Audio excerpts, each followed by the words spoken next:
Good morning. So, Jesus, coming to the end of this time of fasting and prayer and temptation in the wilderness, comes back now and starts to gather up the disciples that he had created while he had been with John the Baptist. His mother, it appears, had moved down to Capernaum. She was living there near her sister, who was the wife of Zechariah, a great businessman who had ran ships around the place. And he had business partners, Peter and Andrew. They were his business partners. And John and James were his sons, running the business with him. And now Jesus comes back down towards Capernaum, where his mother was living. You know, when on one occasion he carried a great miracle of healing a paralyzed man, and it was said he was at home. You know that roof that was taken off the house? It was his roof on his home where his mother was living. He was living there with her for the time being, when the people took the roof off and lowered the paralyzed man down in front of him. People often forget that. But he comes down, he's walking along the seashore, and he sees Peter and Andrew. He'd known them from John's baptism. They'd come to him then. And he calls to them, and you can read the story in the Gospels of how they left their nets and followed him. And then later on, cousins of theirs. There's no record that they were with John the Baptist, but I'm quite convinced that Peter and Andrew, coming back to their business, would have talked to their cousins about this, about Jesus' cousin, about this man. They say, oh, yes, we know him. He's our cousin.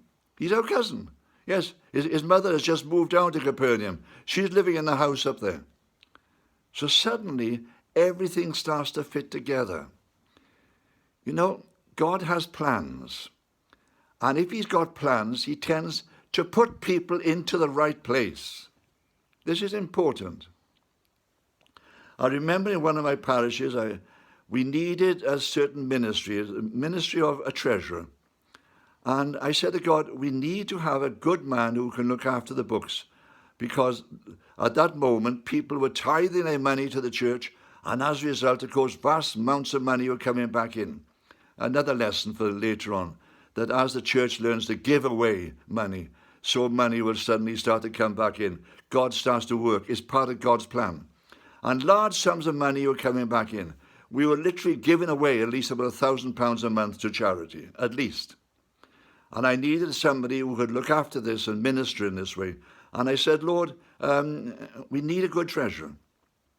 We need somebody who can really look after the books here. I need it. That's what we need. And he said, yes, I put somebody there. Some time ago, another man had sold up his business and come to live in the town where we were living. And he was converted. He became a Christian. And he said, I will look after the books. And for many years he did it. An excellent job of looking after those books for us and leading us through those situations. See, God puts the people he needs into place when he's got the job for them. That's something else I think we have to be careful of. We tend to think that we need to create these particular jobs. We need to do things in this way. If God tells you a job has got to be done, then you can go straight back to God and say, right, we will do that job. Now give us the people who can do it. And he will do it for you. He will give you the people who can take up these responsibilities and do it. And Jesus gradually builds up this group of disciples following him. We know many of them, and I'm not going to go through them. I'm not going to list them. In fact, if you read the list in the Bible, you sometimes find the names look different. There's no difficulty about this. See, sometimes people are known by their first names. Can't call them Christian names because they weren't Christian at that time. But they're known by their first names. Sometimes they're known by their family name. Sometimes they get their name changed because of the role they're carrying out. I mean, Peter is one case like this. First of all, of course, he was Simon. Then, if he's known as something else, he was Simon Bar-Jonah. In other words, he came from that particular family. People knew him by his family name. But then Jesus takes this person, Simon Bar-Jonah, and he gives him a new name, Peter, who is going to be a rock and a foundation for his church. So sometimes the names change. And so the list sometimes changes. It isn't that the 12 disciples have changed. It's just the person writing the lists has seen using a different name for them at that particular time. See, one of the disciples' name is Bartholomew, which means he was a son of Tholomew. But what was his first name? Because in another list, Bartholomew doesn't exist, but another name comes in. Was he in fact Nathaniel Bartholomew? We just don't know, you see, about this.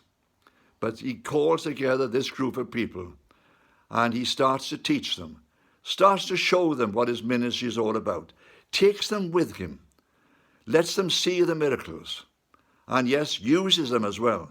He said, I gives them authority to carry out miracles on his behalf, sending them out on journeys. The best training you can have. Jesus was starting to grow his band of disciples, his band of apprentices. Amen.